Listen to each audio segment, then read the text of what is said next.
Ah, mais vous êtes là! Justement, aujourd'hui, je vais vous parler des jeux pour les familles. Parce que c'est pas toujours évident de se réunir autour d'une table et de plaire non seulement aux parents qui sont déjà habitués au jeu, mais aussi aux enfants qui ont besoin de règles plutôt courtes, simples, avec des thèmes efficaces. On va donc parler d'une sélection de jeux qui nous a beaucoup plu, qui fonctionnent aussi bien avec nos enfants de 5 à 9 ans qu'entre amis ou avec des joueurs un peu plus expérimentés. On va commencer avec Draftosaurus. Draftosaurus, ce qui est top, c'est déjà le thème, parce que concrètement, tout le monde aime les dinosaures. Le principe du jeu, c'est que vous allez construire un parc à dinosaures et vous allez devoir positionner des dinosaures de types différents dans différents enclos. En fonction de l'endroit où vous allez les mettre, vous allez gagner des points. Donc effectivement, vous aurez une case avec, par exemple, un enclos avec tous des dinosaures qui doivent être identiques, ou une case avec des dinosaures qui doivent être strictement différents, ou une case où ce dinosaure-là vous permettra de valider plus de points si jamais c'est le dinosaure le plus présent dans votre parc. L'intérêt du jeu, c'est que vous allez faire du draft. Donc vous allez avoir les dinosaures, une poignée de dinosaures en main, vous allez en choisir un et vous allez faire passer les dinosaures qui vous restent à votre voisin de gauche. Et vous allez récupérer ceux de votre voisin de droite. Vous allez devoir être attentif à ce que font les autres joueurs parce que en fonction de ce que vous allez leur donner, ils vont pouvoir soit gagner des points, soit ne rien savoir faire avec les dinosaures que vous leur donnerez. C'est assez simple, il y a deux types de plateaux, donc il y a la version classique et une version un peu plus expérimentée. Il y a des petits pions en bois en forme de dinosaure, donc ça c'est voilà, super top. Les parties sont très courtes, elles durent à peu près 15 minutes, ça se joue de 2 à 5 joueurs. Si vous voulez compléter votre expérience de jeu, parce que soit vous avez déjà la boîte de Draftosaurus, soit vous voulez offrir plus que juste la simple boîte de base, vous avez deux extensions qui sont sorties cette année avec les dinosaures marins et les dinosaures aériens. On passe des dinosaures à la préhistoire, avec le jeu Prehistories. Je vous en avais parlé sur la vidéo, dans la deuxième vidéo de la chaîne. C'est un jeu qui nous a beaucoup plu parce que non seulement il est très beau, le thème est très chouette, mais en plus le jeu est super malin. L'idée c'est que vous allez devoir être un chasseur à l'époque de la préhistoire et essayer de pouvoir prendre les tuiles qui vous intéressent le plus. Pour ça, en fonction des cartes que vous allez positionner, vous allez avoir des vitesses différentes. La chasse vous permettra d'acquérir des tuiles que vous devrez placer dans votre fresque, car en tant qu'homme préhistorique, vous êtes un artiste et vous faites de la peinture sur le mur d'une caverne. C'est un jeu qui est vraiment super malin, qui vous permet aussi de complexifier un petit peu le jeu pour des parties de 30 minutes. Et on poursuit.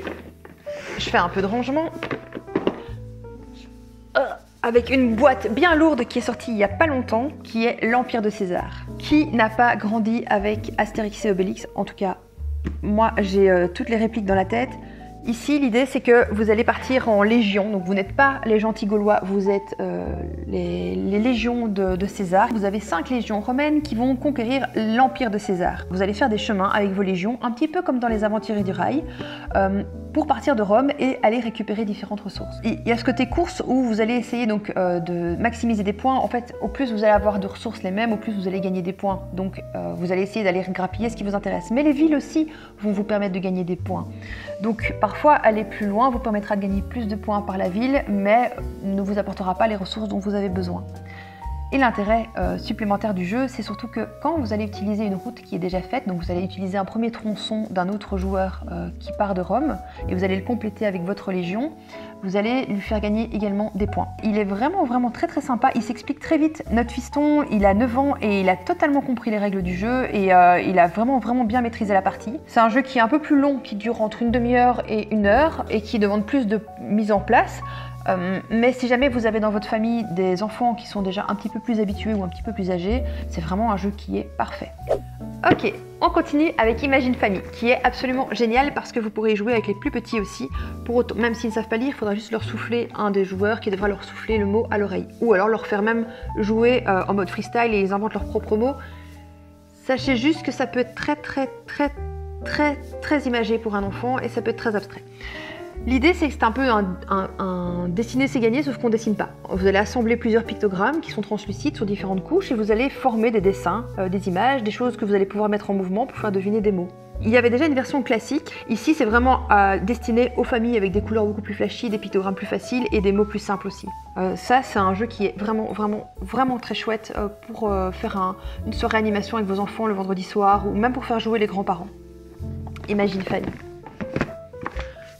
Bon, alors il n'y a pas que des grosses boîtes, j'avoue qu'il y en a quand même beaucoup. On continue alors avec une boîte un peu plus petite qui est Gacha, qui est sortie cette année et qui a beaucoup fait parler de lui.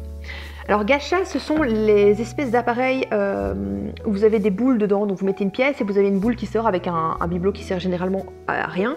C'est le même principe, sauf qu'ici c'est avec des cartes. La thématique est vraiment originale et c'est un jeu en fait de collection. Donc vous allez avoir plusieurs cartes que vous allez pouvoir acquérir. Le verso vous indiquera ce que ça pourrait être. Donc vous avez toujours, ça pourrait être un chat, mais ça pourrait être un légume, je ne sais pas très bien ce que c'est comme légume, mais une betterave ou je ne sais pas très bien.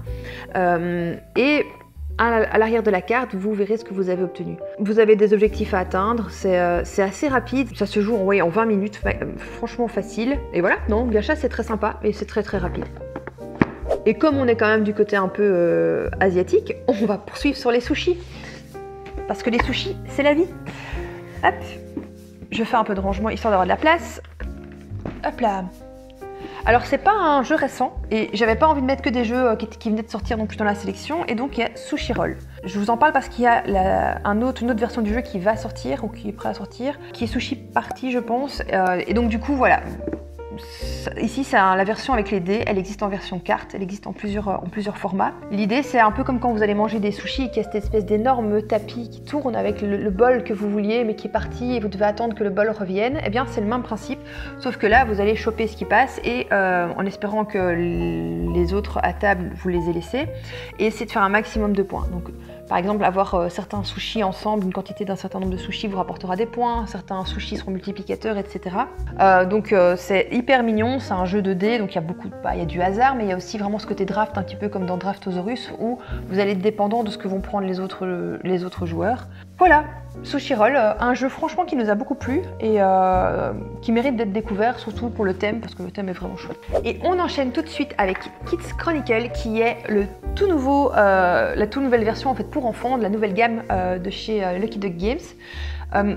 Donc c'est un jeu qui se joue avec une application, donc ça je sais que ça va en refroidir pas mal. Maintenant c'est un outil, c'est juste un outil au service du jeu et vous allez l'utiliser pour scanner des QR codes.